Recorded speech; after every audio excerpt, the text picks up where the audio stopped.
Do you desire wealth? Then you should just keep acquiring a variety of things that generate revenue. Unfortunately, although this advice appears straightforward, choosing which kind of assets to purchase that generate income is difficult. Most investors never venture beyond stocks and bonds when building an investment portfolio. This is because these two asset classes are well liked and have excellent possibilities for wealth accumulation. Stocks and bonds, however, are merely the top of the investment iceberg. Consider everything the investment world offers if you're serious about increasing your wealth. Today's video shows you all the assets that will generate a good cash flow for financial success. And if you enjoy such content, make sure to like this video, subscribe to our channel, and turn on the notification bell icon to never miss another upload of ours. Here we begin. Bonds. Bonds are essentially a debt you extend to a firm or a government. When you buy a bond, you'll know exactly how much money to expect back because they are relatively stable. To make up for carrying their debt for longer-term bonds typically have higher interest rates. However, depending on your individual investing aims and aspirations, you may decide to invest in bonds with various terms. You may select a few shorter period coins flowing properties and consequently choose shorter time period bonds set to mature within the coming few years. Depending on the bond and the present-day monetary climate, hobby charges vary. Usually bonds yield between 1 to 8%, relying on if you want to buy governmental debt, funding-grade company debt, or excessive yield, junk bonds. On the other hand, if you're seeking out one of the extra strong income-generating properties, bonds are probably a direction for you. Alternatively, you could keep away from investing in personal bonds and choose bond index funds, both as a mutual fund or exchange-traded fund. Peer-to-peer lending. A pretty new income-generating asset is peer-to-peer lending. With peer-to-peer lending, you and different creditors function as a financial institution to a person trying to borrow money. Similar to a financial institution loan, the borrower will pay back the major with interest. You're probably questioning why a person would not simply borrow at once from a financial institution.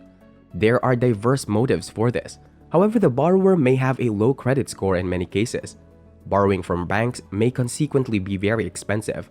Equities or stocks. Stocks would undoubtedly be the best asset class of choice if we were to choose just one to rule them all. Stocks are fantastic because they are one of the most dependable ways to build money over the long term. Stocks reflect the equity, in other words, ownership, in a corporation.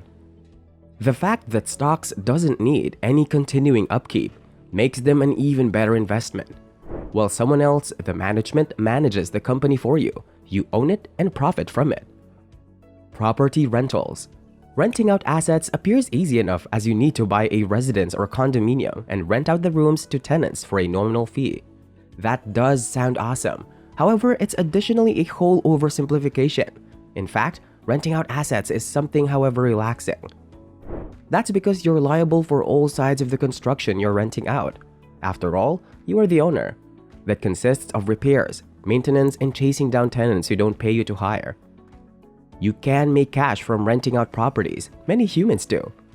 Fortunately, the popularity of sites means that you no longer need to worry about purchasing an apartment unit and can simply rent a spare room in your home. You need only register for the platform to benefit from short-term rentals. You'll be able to use the current real estate while still dealing with some of the inconveniences of property management. For example, a spare bedroom in your house. Certificate of Deposit. Banks offer certificates of deposit, or CDs, as a low-risk financial investment. It's easy to understand how they work. You lend money to the bank for a set period, known as a term length, and you earn interest on the principal during that time. Term lengths can range from 3 months to 5 years. During this time, you will be unable to withdraw your funds without a penalty, but your money will almost certainly grow at a fixed rate. The interest rate is determined by how long you are willing to invest. However, the longer you lend money to the bank, the more you can earn. There are some drawbacks too, like inflation, low aggressiveness, and length of the investment. If you want a low-risk investment that will give you peace of mind, consider purchasing this asset. You might also want to know whether a CD or a Roth IRA is better for you. Private equity investing. The practice of investing in private companies, many of which are in their early stages of development, is called private equity investing. This can be an appealing opportunity, especially if you are in the midst of the next successful startup company. However, while private equity investing can yield high returns, several factors must be considered. The most obvious is that you will need to research to identify the best companies to invest in. Private companies frequently fail in their first few years, so exercise caution when looking for businesses to invest in. Private equity investing also has a lockup period. This refers to the period during which investors cannot access their invested funds.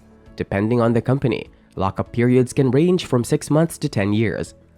When considering private equity investing, consider how a lockup period might affect your finances. Savings account. Savings debts are one of the maximum truthful belongings that generate passive profits. Opening a financial savings account at your nearby financial institution will permit you to earn sales from the hobby your personal cash accrues over time. The capability profits will vary depending on the account and hobby rate. Typically, traders can anticipate between 0.01 and 0.30% returned on the quantity positioned into the financial savings account. While low hobby prices may also bring about decreased returns compared to different profit-producing belongings, financial savings debts provide a liquidity advantage. Moreover, investors will frequently be capable of getting the right of entry to those price ranges on brief notice. Excessive yield financial savings debt also fluctuate barely from conventional financial savings debts due to their excessive hobby prices. However, they may frequently be the simplest at online banks, resulting in a few downsides. Investors may also be capable of uploading cash to the account through online transfers, and any aid troubles will frequently be treated online or over the smartphone in preference to in person. The trade-off between comfort and better hobby prices is something to recollect as marketers study financial savings account alternatives. Real estate investment trusts. If you want the concept of proudly owning actual property but hate coping with it yourself, then the Actual Property Funding Trust is probably right for you. A REIT is an enterprise that owns and manages actual property homes and can pay out the earnings from the one's homes to its owners. In fact, REITs are legally required to pay at least 90% of their taxable earnings as dividends to their shareholders. This requirement makes REITs one of the maximum dependable earnings-generating properties on the market. However, now no longer are all REITs the same. For example, residential REITs can create personal condo buildings, pupil housing, synthetic homes, single-owned circle of relative homes, and industrial REITs that can create personal workplace buildings, warehouses, retail spaces, and different industrial homes. In addition, REITs may be presented as publicly traded, private, or publicly non-traded. The publicly traded REITs are open to all investors and traded on a stock exchange like any other public corporation. Buying extra REITs is only necessary if you want to enhance your exposure to real estate, since anyone who holds a broad stock index fund already has some exposure to publicly traded REITs. You can purchase publicly traded REIT index funds rather than numerous individual publicly traded REITs. Private REITs are offered only to accredited investors, those with a net worth of at least $1 million or an annual income of at least $200,000 for the previous 3 years, and are not traded on a stock exchange. It needs a broker, which could lead to expensive fees, has fewer regulatory restrictions, and is less liquid due to the extended holding duration. Publicly non-traded REITs are offered to the general public, but not traded on a stock market. Greater governmental control than private REITs. It requires minimum financial commitments and is less liquid due to the extended holding duration. No matter how you invest in REITs, they often offer returns comparable to stocks or greater and have a slightly lower correlation, 0.5 to 0.7, when good times are good.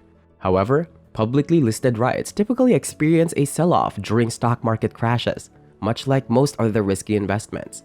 As a result, owning them doesn't anticipate many diversification benefits on the downside. What do you think? Let us know in the comments below.